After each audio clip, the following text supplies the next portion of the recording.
Just another garage, right? That's how it appears at first sight. Vast, tidy, and stocked with a handful of vintage automobiles. However, if you venture deeper inside, you'll find something entirely surprising. The contents concealed behind those gleaming doors are more than astounding. They are shocking. Unbelievable. How is it that this remained unnoticed? How does it shed light on the authentic Rick Harrison? Continue with us because you will not believe this is his relaxation spot until you see it. His rise to fame began before he appeared on the blockbuster Pawn. Rick Harrison was already enmeshed in gears, gasoline, grease, and stars. Harrison was deeply involved in the pawn business and had an unhealthy fixation on cars even before he became famous on reality TV and experienced the glitz and glamour of Las Vegas. It took time for that enthusiasm to grow. The beginning was at an early hour. At the age of 13. In addition to working long hours at the family pawn store, he was also helping out with his father's auto repossession company. The work was more than that. Harrison freely admits that this was the turning point in his battle with his car addiction. That is not an exaggeration either. He is the proud owner of over 30 automobiles, spanning the gamut from rusty vintage rides to strange and unusual creations. A few of his cherished vehicles include a first-generation Volkswagen Thing from 1973, a 1968 Mustang GT Fastback, and a 1940 Chevy Special Deluxe, which he remembers with great affection. He claims they are practically impervious to bullets. A Volkswagen, along with two Harleys, a 1947 Power Wagon, a 1973 Jeep, dirt bikes, a tractor, and a 1940 Indian Chief motorcycle with a sidecar. His garage is filled with a variety of other vehicles. However, for Harrison, the point is not to flaunt. The machine's joy is the central theme. He calls it like it is, an automobile addict. Things might get dicey if I brought a second vehicle home. As it stands, I own a fair number of vehicles. Even when the camera stops shooting, that enthusiasm remains. His go-to method of relaxing after a long day on set or at the gold and silver pawn shop is to get his hands dirty. Under the control of his machines. Really, I am a dude. His confession is that he is restless. I simply head home after work and either work on the old cars or my machine shop. He still hasn't given in to the temptation to get a NASCAR car, despite how awesome, badass, and fast they are. Avoided the track at all costs. Harrison has been seen at the Las Vegas Motor Speedway, where he even participated in the Richard Petty driving experience by taking fast laps. Also, he doesn't have a race car of his own, but he thinks it funny when Jeremy Clemens's nationwide car features his face during races in Vegas. I adore it even if it makes me look like an ass, he quips. He hasn't always had a glamorous vehicle travel. Harrison, when asked about his worst car purchase, reminisces about the 1969 Oldsmobile Delta 88 he acquired for $150 when he was 17 years old. He chuckles because it featured no rear seat. For almost 6 months, I rode it while adding 4 or 5 quarts of oil weekly. Now the question arises. When that kind of enthusiasm for automobiles meets the world of interior design, what unfolds? Is it possible for a home to convey power? Join us to find out. It was more than just a peek into a Las Vegas mansion when Pawn Stars star Rick Harrison welcomed guests to his Summerlin home, the Red Rock Country Club. The man's character shone through. Upon stepping foot in the almost 9,000 queue. This is obviously not your run-of-the-mill luxury offering, given the square footage. When it comes to the personal touches throughout the house, Harrison's personality and interests shine through. His passion for cars and admiration for function-driven design were major influences. Harrison, who calls himself a gearhead and has 29 vehicles in his collection, didn't stop at constructing an 11C car garage. Automotive-grade paint, which speaks to his automotive soul, was incorporated into that room and other parts of the residence. A lot of the doors and crown molding, costing between $500 and $1,500 per gallon. This high-performance industrial paint was used to coat the residence. Why? Harrison elaborated by saying that automobile paint isn't limited to having hues that aren't available with more conventional paints. Furthermore, it sustains the rigors of daily use and, in his instance, the mayhem that accompanies a large family of 6 children and several grandchildren. He made a remark about how much better the car paint washes. In particular, the sitting room, which is adjacent to the formal dining area, stands out because to the fireplace, which is adorned with large, vividly green automobile paint.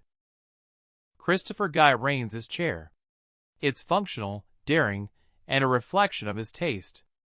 A fusion of functional toughness and aesthetic flair. Rick from Pawn Stars, if he may say so himself. And the house is a perfect reflection of that. It is unpretentious and has ample. In terms of character, with Harrison's ever-expanding collection of cars and his penchant for hands-on hobbies, even the spacious garage wasn't adequate. One of the key reasons he chose to relocate was because of that restriction. Not long ago he bought a house on 5 acres in unincorporated Clark County, with plans to construct a 4,000-square-foot garage to accommodate his interests and expanding projects. You could say that the Red Rock Homes HOA was strict. Harrison made a joke about how the HOA doesn't approve of him welding and his garage's abundance of machines. That his garage wasn't merely a parking spot was implied. For jobs requiring more adaptability than a posh area could provide, like welding, fabrication, and operating heavy gear, this was the place to be.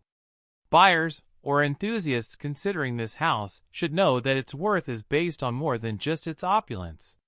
The thoughtfulness and quality of its adaptations, rather than just the decor and conveniences. Renovating wasn't just an act for Harrison. Using high-quality materials and a meticulous eye for detail, he designed the house to accommodate a busy, multi-purpose lifestyle. Every aspect was carefully chosen, from the long-lasting automotive coatings to the roomy garage infrastructure. The house stands out from the typical high-end listings thanks to its exceptional combination of style, practicality, and individual touch.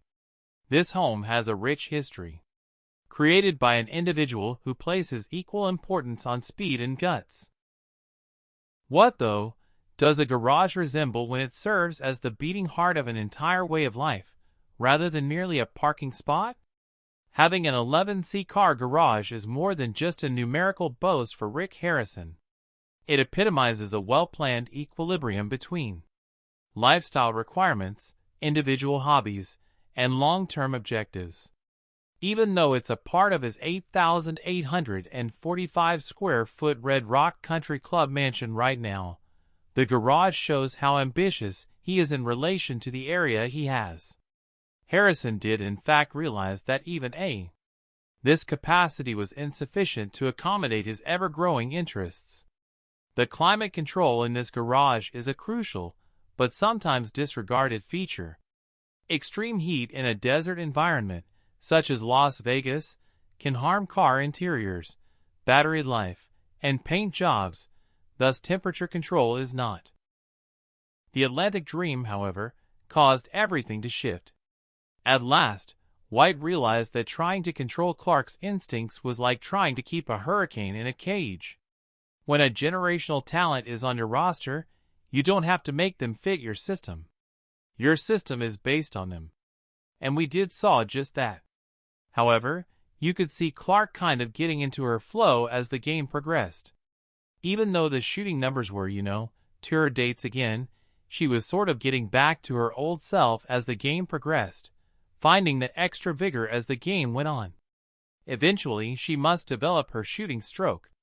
Even while that couldn't continue all year, You can see where some of those difficulties stem from having to deal with a quad injury followed by a groin injury, which forces you to return to the lineup while you're still figuring things out. However, I do believe that the difference in this game was primarily Clark's strategy for getting to the goal. It was what altered the game's dynamics.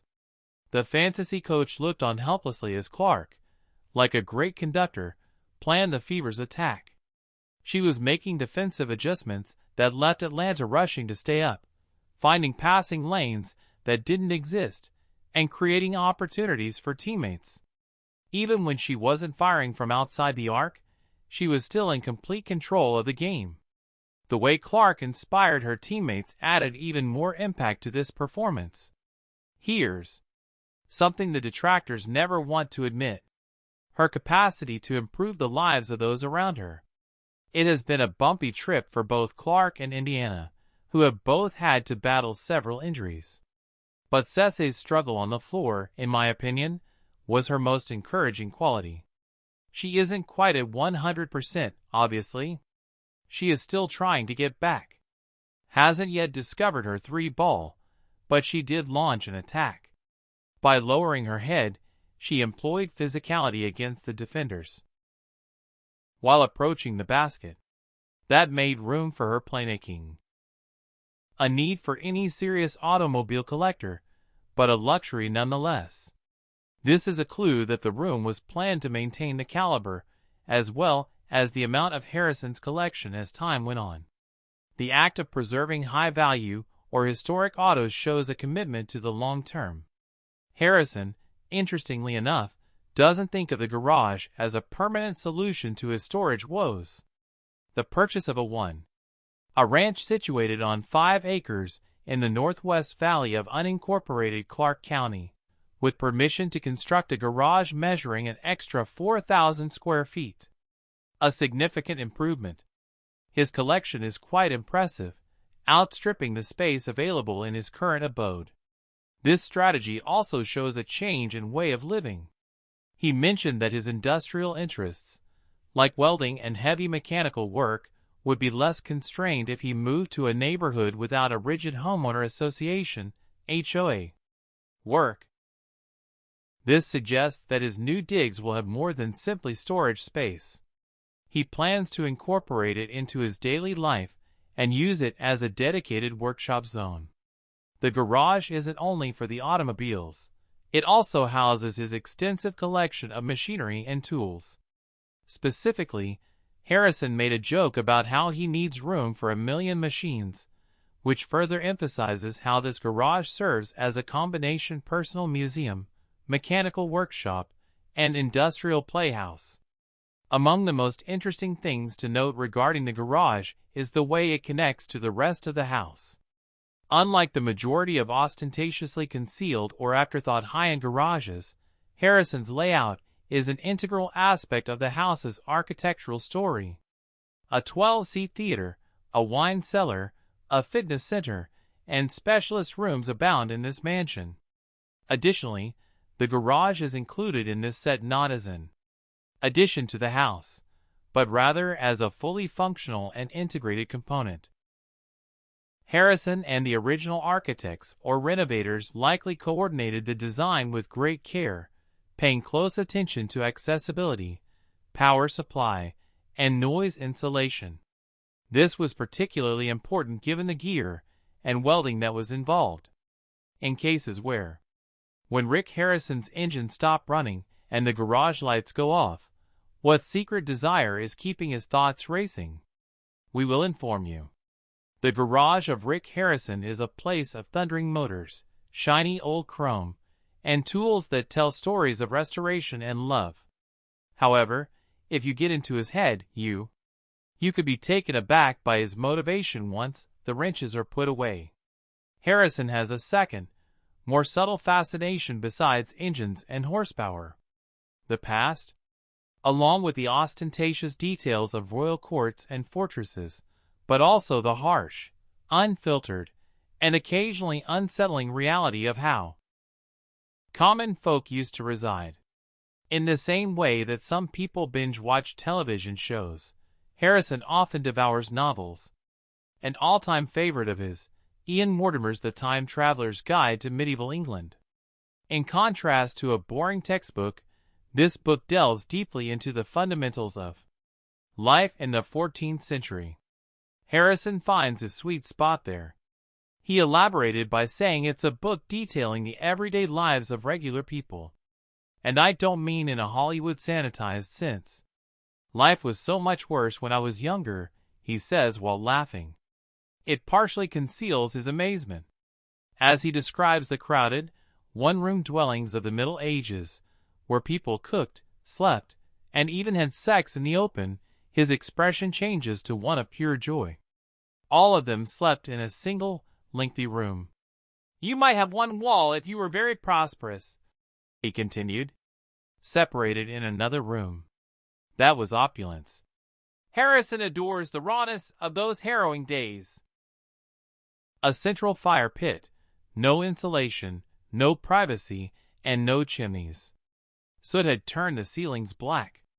Candles fashioned from tallow, a byproduct of the livestock industry. He went on to say that they were filthy.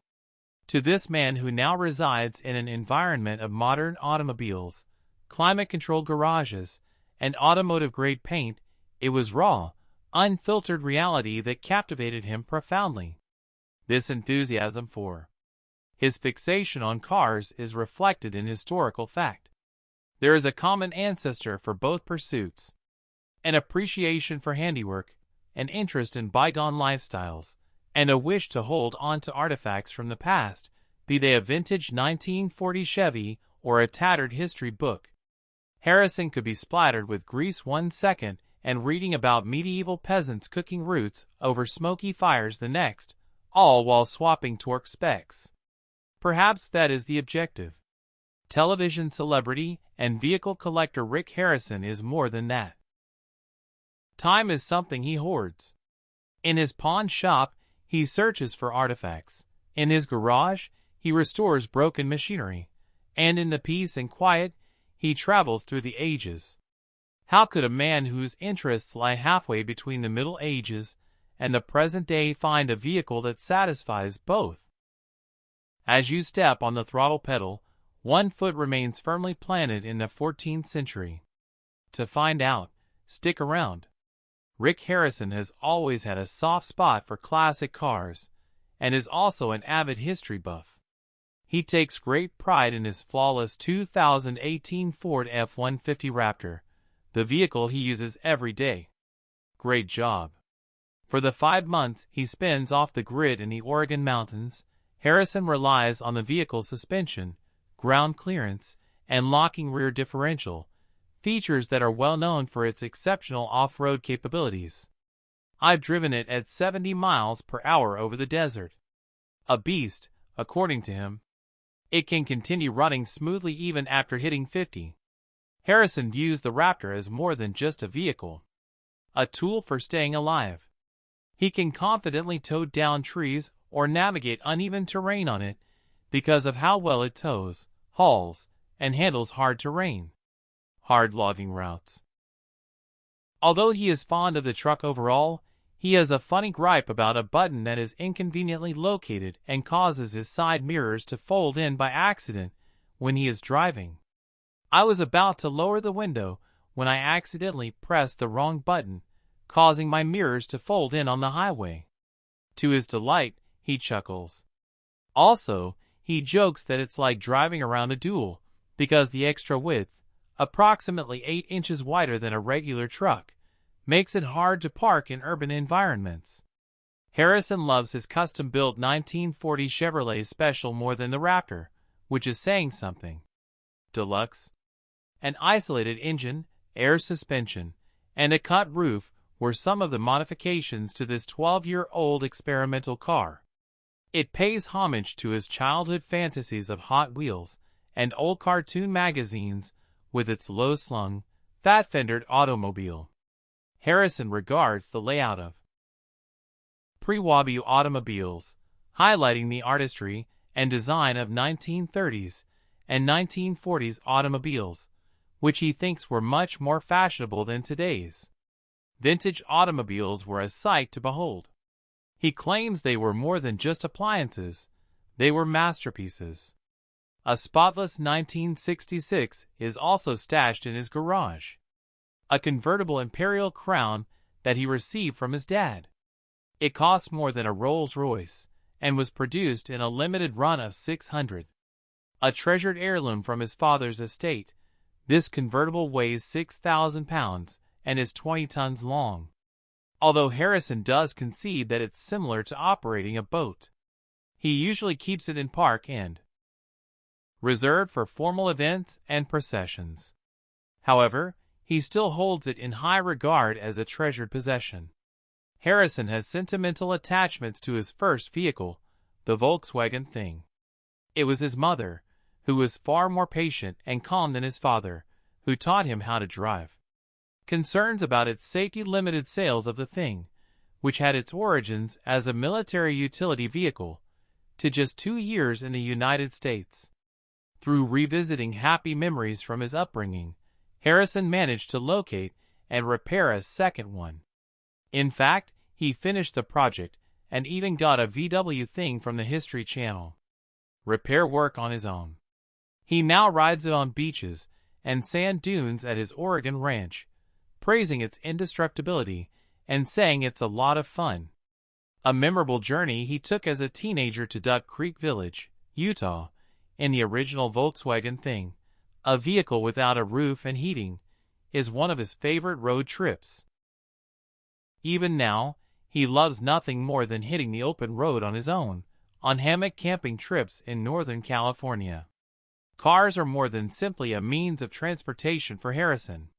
They reveal a lot about his history, his interests, and his daring personality. What does a man of Rick Harrison's caliber create? As paths dwindle and rumors sprout? In the current state of the internet, where false information travels at a faster rate than the truth, a particularly strange story gained widespread notice. Rick Harrison, the charismatic public face of Pawn Stars, was allegedly the target of an FBI raid, as reported in viral videos and clickbait headlines generated by artificial intelligence. Apprehended and given a life sentence without the possibility of parole. A dramatic story was painted by the rumors.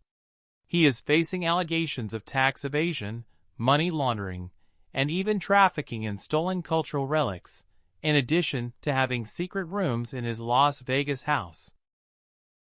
These films went viral, gaining millions of views and using shocking preview images that depict Harrison being dragged away in handcuffs or wearing an orange prison jumpsuit. However, there was a single snag. It was all false. U.S. Prison Guide, Yahoo News, and Snopes all conducted investigations and quickly disproved the claim. Nothing pointed to an FBI raid, formal accusations, or a dramatic courtroom sentencing that resulted in a life sentence. These videos falsely claimed to be from the United States Department of Cultural Heritage Protection, which does not exist. The most revealing part was that the pictures were proven to be artificial intelligence, AI, generated falsehoods created to deceive users into clicking on ads and earning money. Rick Harrison was secretly involved in something much more serious and significant as the internet went crazy over this made-up issue. He was constructing the garage of his dreams. This garage, though, years of planning went into this project. An entirely bespoke, state-of-the-art mechanical sanctuary designed as a studio for creativity and repair rather than just a garage for vehicles. Hidden in Las Vegas, the garage is a touching memorial to Rick has always had a deep love for mechanical things. Like the guy behind it, the plan is grandiose.